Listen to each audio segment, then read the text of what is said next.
इस वक्त की बड़ी खबर नारनौल से है, जहां मशहूर हास्य कवि सुरेंद्र शर्मा के फर्जी हस्ताक्षर कर करोड़ों की संपत्ति में हेराफेरी का मामला सामने आया है। इस संबंध में कवि सुरेंद्र शर्मा ने डीसी, एसपी और पुलिस महानिरीक्षक को शिकायत दी है।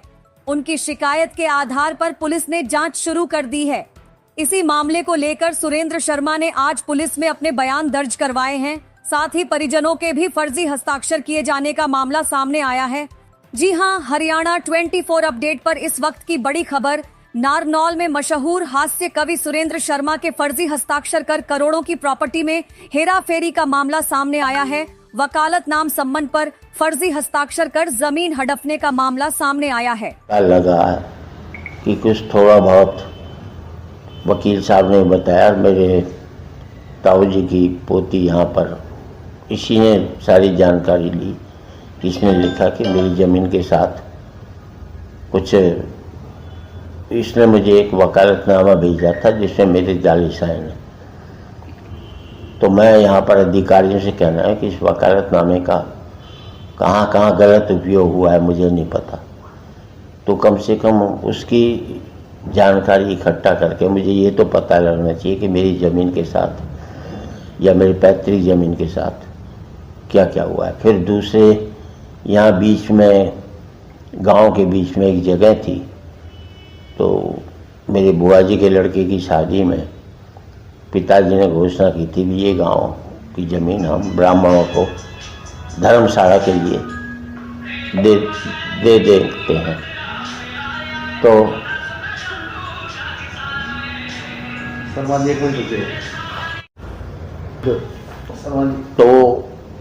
पिताजी ने कहा कि ये ब्राह्मणों के लिए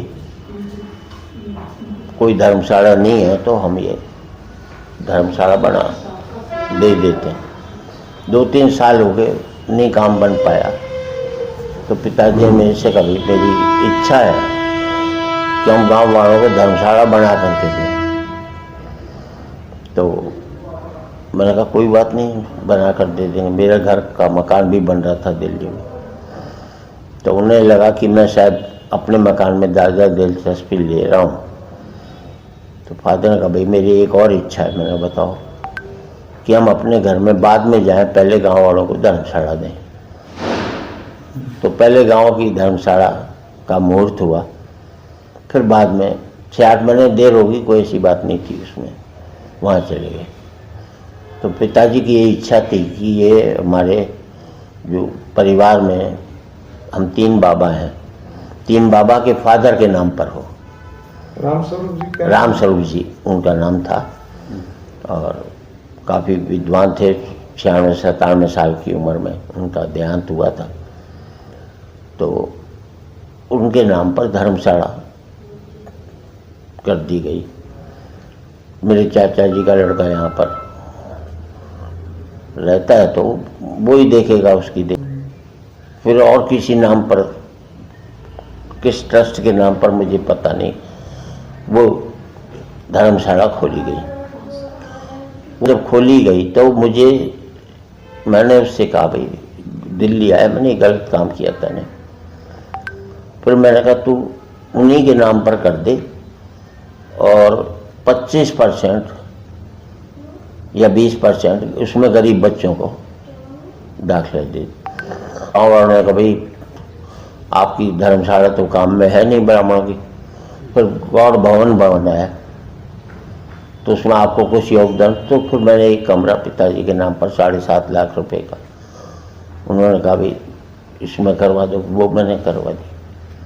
तो मेरा एक ही जो काम एक बुजुर्ग लोग करके गए हैं, उसका सदुपयोग होना चाहिए, दुरुपयोग किसी भी हालत में नहीं होना चाहिए। उसके आगे की 3 छोटे से गड्ढे थे, एक 60 धर्मशाला के पार्किंग के हिसाब से होंगे या कुछ कैसे भी किया होगा। तो उसमें भी अभी शर्मा जी कह रहे हैं वो क्या है, थोड़ा सा नाम भी बताना। मेरा नाम है हेमंत शर्मा। दरअसल इस मामले से पहले इनकी भतीजी ने केस किए हुए थे और उन केसों में जो डॉक्यूमेंट्स जांच करते हुए आए तब पता चला कि एक इनकी ज़मीन के बंटवारे के लिए तकसीम का दावा डला गया है। उस दावे में जो शर्मा जी को सम्मन हुए थे उनको भी रिसीविंग दिखाई गई है और जो वकालतनामा दिखाया गया उसमें भी शर्मा जी को प्रेजेंट दिखाया हुआ है। जब इस संदर्भ में शर्मा जी से पूछा गया कि क्या आप कभी इस मामले में आए थे, तो शर्मा जी ने बताया कि ना तो मैंने कोई मुझे सम्मन प्राप्त हुआ और ना ही मैं कभी इस मामले में वकालतनामा पेश करने आया। तब उनको ये पता चला कि तकसीम के मामले में उनके नाम से फर्जी वकालतनामा दिया गया है और समनिंग भी फर्जी दर्शाई। उस मामले में शिकायत करने के लिए शर्मा जी आए हुए हैं। शिकायत कब की थी शर्मा जी ने? शिकायत शर्मा जी ने आज से 1 महीने लगभग पहले की थी और कल उनको ये एसपी साहब ने और डीएसपी साहब ने अपनी स्टेटमेंट के लिए बुलाया था। उस स्टेटमेंट के लिए वो आज आए हुए हैं। तो अब तक उस शिकायत में कुछ जांच में सामने आया? शिकायत में जांच में अभी वो जांच अभी पेंडिंग है, तो जो पुलिस उस पर जांच करके निर्णय लेगी वो उसके बाद का विषय है। इस वक्त